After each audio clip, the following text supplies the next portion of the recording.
Good morning my dear students. पिछले video में हम लोगों ने पास्ट फ्यूचर कंटिन्यूस तक अपना टेंस कंप्लीट किया हुआ है। आज हम लोग फ्यूचर परफेक्ट टेंस की ओर बढ़ेंगे। फ्यूचर परफेक्ट टेंस में हम जैसे पास्ट परफेक्ट टेंस में पढ़े हुए हैं, एक कार्य के लिए अलग और दो कार्य होने पर अलग, लेकिन यहाँ पर दो कार्य होने पर सिर्फ और सिर्फ पहले शब्द या पूर्व शब्द वाले ही वाक्य आपको पढ़ने को मिलेंगे। इसमें बाद शब्द वाले हमें वाक्य नहीं पढ़ने। तो पहले उसकी पहचान कराते हैं। परफेक्ट में आपने पिछले परफेक्ट में आपने पढ़ा हुआ है, चुका दिया हुआ,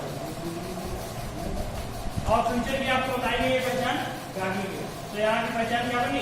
चुकेगा, चुकेगे, चुकेगा पहले हो जाएगी और चुकेगी और चुकेंगे।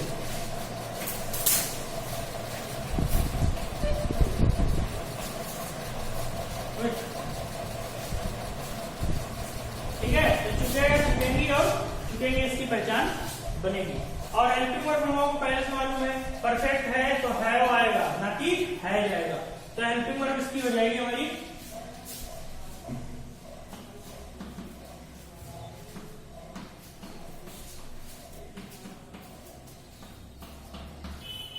हेल्पिंग वर्ब इसकी हमने पहले से फ्यूचर की पढ़ी हुई है, विल या शैल। और परफेक्ट की हो जाएगी हैव, तो हो जाएगी विल हैव और शैल है। और परफेक्ट टेंस में मूल वर्ब की कौन सी फॉर्म लगती है? वर्ब की थर्ड फॉर्म। ये हमारी मूल वर्ब की थर्ड फॉर्म लगती है। तो हेल्पिंग वर्ब हमारी आएगी विल हैव और शैल है। तो अगर सिंगल कार्य दिया होगा तब हम अफर्मेटिव सेंटेंस कैसे बनाएंगे ये देखते हैं। पहले पॉइंट बना के चलेंगे। यहाँ पर एक कार्य होने पर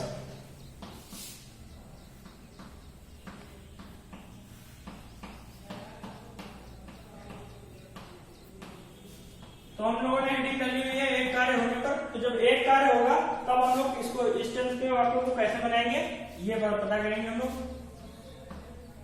एक कार्य होने पर अफर्मेटिव सेंटेंस। तो अफर्मेटिव का फार्मूला हम लोग लिखेंगे, पढ़े हुए हैं हम लोग। अफर्मेटिव सेंटेंस सब्जेक्ट से शुरू होकर फुल स्टॉप पर खत्म होता है, तो यहाँ पर भी वही प्रक्रिया अपनाएंगे। हेल्पिंग उसके सब्जेक्ट के बाद लिखेंगे हम लोग हेल्पिंग वर्ब। चाहे तो हम लोग यहाँ पर साथ साथ लिख सकते हैं विल हैव या शैल है, या इस प्रकार से लिख लीजिए विल या शैल में से एक चीज, फिर उसके आगे हैव लगाना है।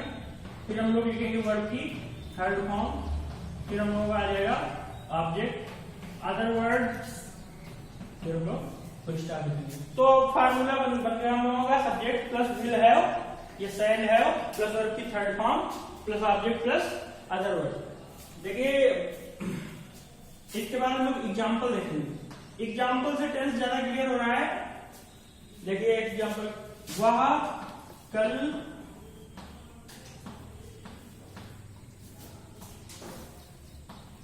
उस समय तक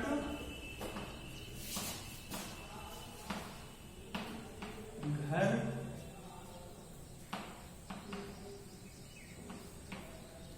वह कल उस समय तक स्कूल पहुंच चुका होगा। तो यहां देखिए एक कार्य होने पर के लिए हम लोगों ने वाक्य लिखा हुआ है। तो जब एक कार्य होगा तो इस वाक्य को किस प्रकार से बनाएंगे? पहचान पहले हम लोगों को मिला लेनी है। गा दिया है फ्यूचर टेंस होगा, ठीक है। उसके पहले चुका दिया है तो परफेक्ट होगा, तो फ्यूचर परफेक्ट टेंस हो गया यहाँ पर। अब हेल्पिंग वर्ब हम लोगों को याद है विल या शैल तो फ्यूचर में लगाएंगे, फिर प्लस उसके साथ हैव लगाएंगे, ठीक है। फार्मूला हम लोगों के बन जाएंगे। और यहाँ सब्जेक्ट बनेंगे तो कौन पहुंच चुका होगा? तो हमें मिल रहा है वह की इंग्लिश सबसे पहले हम लोगों को लिखनी है ही, ठीक है। उसके बाद बताया गया है आप लोग पीछे शैल हम तब लगाएंगे जब हमारा सब्जेक्ट आई या वी हो, या फिर इस वाक्य में अवश्य शब्द दिया हो तो हम यहाँ पर शैल लगाएंगे। तो अभी यहाँ पर अवश्य शब्द भी नहीं दिया है, आई और सब्जेक्ट भी नहीं है, तो हम लोग यहाँ पर उसके आगे लिख देंगे ये, तो हो जाएगा ही विल। और हैव हम लोगों को रूल के हिसाब से लगाना है, ही विल हैव। पहुंचना होता है रीच, तो हो जाएगी reached third form, he will have reached. अब रीच्ड वर्ड के साथ कोई प्रीपोजिशन नहीं आएगी, तो बिना प्रीपोजिशन के हमें आगे लिखना होगा। कहाँ पहुंच चुका होगा? स्कूल। तो हो जाएगा he will have reached school. ठीक है, स्कूल में पहले दा नहीं लगाएंगे क्योंकि पढ़ने के एसेंस से स्कूल जाएगा। ठीक है, तो हो जाएगा he will have reached school. अब लिखा होगा उस समय तक, तो यहाँ पर तक के लिए हम लोगों को बाई लगाना है, बाई। ठीक है, और उसकी क्या होगी? दैट। ठीक है, और समय की टाइम, तो हो जाएगा he will have reached school by that time. ठीक है, और कल की टुमारो।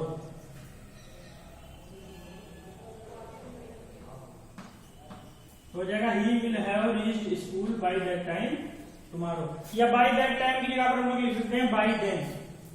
ठीक है, टुमारो बाय देन या बाय देन टुमारो, आगे पीछे कर सकते हैं अदर वर्ड से। ठीक, तो अगर एक कार्य होगा तो हम सिर्फ और सिर्फ यही फार्मूला लगाएंगे। और दूसरा एग्जाम्पल इसका देखिए,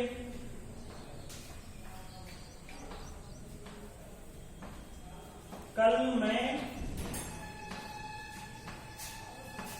पहले ही घर पहुंच चुका हूं। ठीक है, तो लिखा हुआ है कल मैं पहले ही घर पहुंच चुका हूँगा। अब देखिए कल के लिए फ्यूचर टेंस में हम लोग टुमारो लिखेंगे। सब्जेक्ट हमारे यहाँ पर है आई, तो हम लिखेंगे आई और फिर आई के साथ शैल। फार्मूले में दिया हुआ है हैव, तो हैव भी लिख देंगे, आई शैल हैव। ठीक है, और पहुंचना की फिर से क्या लिखेंगे? Reached, I shall have reached. और घर की हाउस या होम कुछ भी लिख दीजिए, तो लिख देंगे हम लोग आई शैल हैव रीच्ड होम। ठीक है, और कब?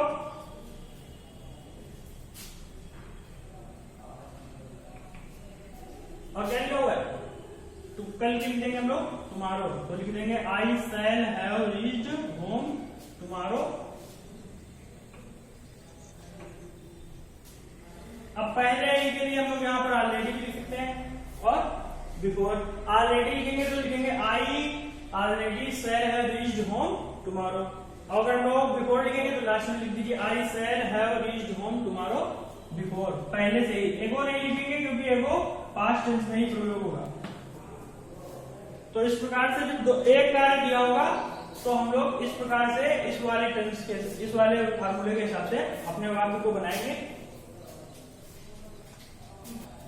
अब देखिए दो कार्य होने पर और फार्मूला में हमने लिखा नहीं है, फार्मूला बनाएंगे जैसे हम लोग पास्ट परफेक्ट में बनाते थे। तो यहाँ पर भी हमें 3 पॉइंटों का पहले से ही बोध होना चाहिए। पहला पॉइंट होगा हमारा इंग्लिश कहां से बनाएंगे? तो पीछे से, पीछे वाला वाक्य पहले है।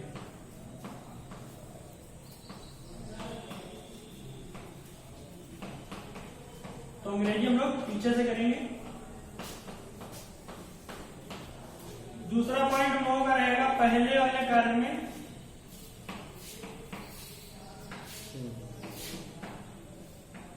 पहले वाले कार्य में हम लोग लगाएंगे इस बार विल या शैल, और उसमें जोड़ देंगे हम लोग हैव। विल या शैल प्लस हैव प्लस वर्ब की थर्ड फॉर्म। इतना हम लोगों को पहले वाले कार्य में जोड़ना है। अब बाद में समाप्त वाले कार्य को हम लोग पास्ट परफेक्ट में पास्ट को इंडेफिनिट में बनाते थे, यहाँ बनाएंगे फ्यूचर प्रेजेंट इंडेफिनिट में। तो बाद वाले कार्य में हम लोग क्या लिखेंगे? बाद वाले कार्य को हम लोग बनाएंगे V1 प्लस SAIS, और ये V1 प्लस SAIS केवल अफर्मेटिव में रहेगा। अगर निगेटिव आएगा तो डू डज नॉट यहाँ पर ऐड करेंगे या फिर यहाँ पर नॉट आएगा, एक जगह पर हमें नॉट लगाना है। तो पहले वाले कार्य में हमें विल या शैल लगाना है, हैव प्लस वर्ब की थर्ड फॉर्म, और बाद वाले कार्य में हम लोग वर्ब की फर्स्ट फॉर्म प्लस SAIS लगाएंगे। एग्जाम्पल पहले लिख देखते हैं।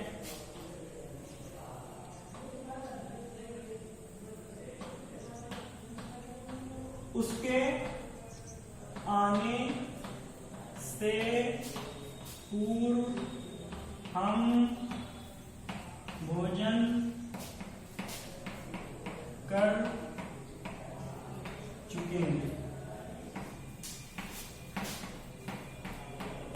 तो लिखा है उसके आने से पूर्व हम भोजन कर चुके हैं। अब इसको बनाइए। ठीक है, तो लिखा हुआ है उसके आने से पूर्व, मतलब वह आएगा उससे पहले हम लोग खाना खा लेंगे। तो लिखा हुआ है उसके आने से पूर्व हम भोजन कर चुके हैं। तो मतलब सीधे सीधे वाक्य का सेंस निकल रहा है कि वो जब आएगा उससे पहले हम लोग खाना समाप्त कर चुके होंगे। ये वाला कार्य हमारा पहले हो रहा है, तो इसी को हम काय में बनाएंगे, विल या शैल लगाकर, ठीक है। और वो आएगा बाद में, तो हम लोग उसको काय में बनाएंगे, एस या यस लगाकर, मतलब सब्जेक्ट के बाद वर्ब के फर्स्ट फॉर्म में एस या यस लगाकर। और लिखा हुआ है अंग्रेजी पीछे से बनाएंगे, तो मतलब ये वाला वाक्य में पहले लिखना है। तो इधर वाले का सब्जेक्ट क्या है, वी है, तो लिख देंगे हम लोग वी, ठीक है। वी के साथ रिजर्वेशन चल रहा है सेल का, तो हो जाएगा वी सेल हैव, ठीक है। अब भोजन करना के लोग ईट फूड लिख सकते हैं, टेक फूड लिख सकते हैं। तो अगर टेक लिखेंगे तो हो जाएगा we shall have taken the food, we shall have taken the food. पूर्व की लिख दीजिए बिफोर, और उसके यहां पर हम लोग लिखेंगे ही, ठीक है। और आना की होगी कम, ही सिंगुलर सब्जेक्ट है, प्रेजेंट इंडिविजुअल में यहाँ पर यस लग जाएगा, बस बन गया हमारा वाक्य। तो हम लोग लिखेंगे we shall have taken the food before he comes, उसके आने से पहले हम लोग भोजन कर चुके होंगे। तो फार्मूला बना लीजिए। फार्मूला हम लोग का बनेगा दूसरा वाला सब्जेक्ट पहले नंबर पर, तो सब्जेक्ट टू, फिर हम लोग लिखेंगे शैल या विल, उसके बाद हम लोग लिखेंगे हैव प्लस वर्ब की थर्ड फॉर्म प्लस ऑब्जेक्ट, और ये सभी चीजें वर्ब भी दूसरी वाली, ऑब्जेक्ट भी दूसरा वाला, क्योंकि सब्जेक्ट दूसरा वाला। फिर यहां लिखेंगे हम लोग बिफोर,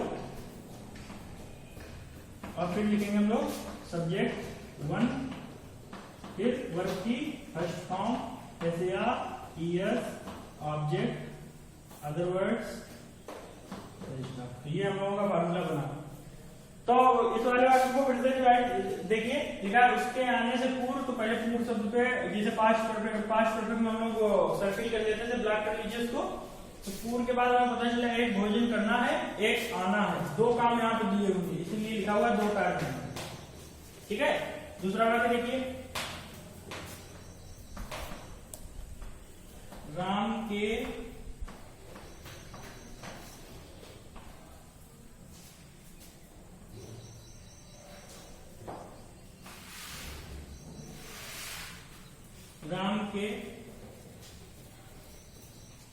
गीत लिखने से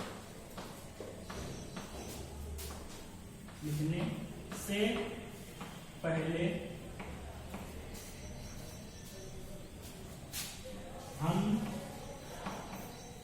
क्रिकेट खेल चुकेंगे। तो लिखा है राम के गीत लिखने से पहले हम क्रिकेट खेल चुकेंगे। तो अब देखिए यहाँ पर पहले शब्द दिया हुआ है, ये इस पर ब्लैक कर लीजिए। यहाँ पर भी दो कार्य आपको दिखाई दे रहे हैं, हमारे दोनों का क्रिकेट खेलना और राम का गीत लिखना।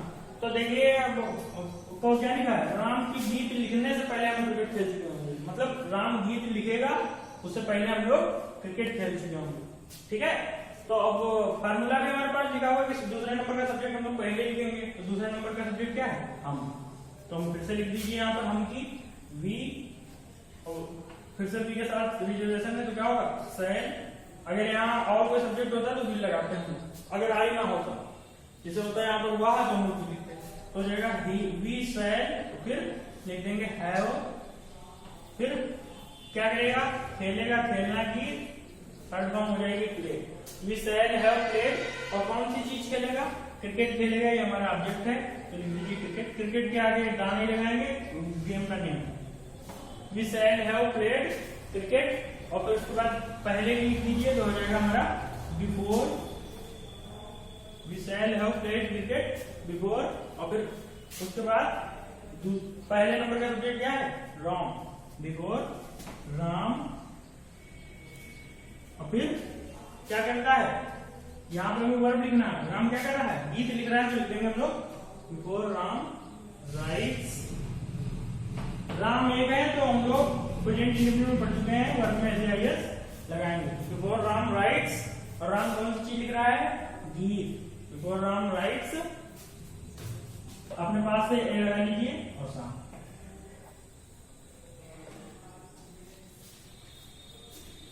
ठीक है, तो इसकी ट्रांसलेशन बनेगी we shall have played cricket before Ram writes a song. हम राम के गीत लिखने से पहले क्रिकेट खेल चुके हैं। ठीक है, तो इस प्रकार से एक कार्य वाले और दो कार्य वाले अफर्मेटिव सेंटेंस जिनमें पहले शब्द दिया होगा किए जाएंगे। नेक्स्ट वीडियो में आप लोगों को इसके आगे बताएंगे।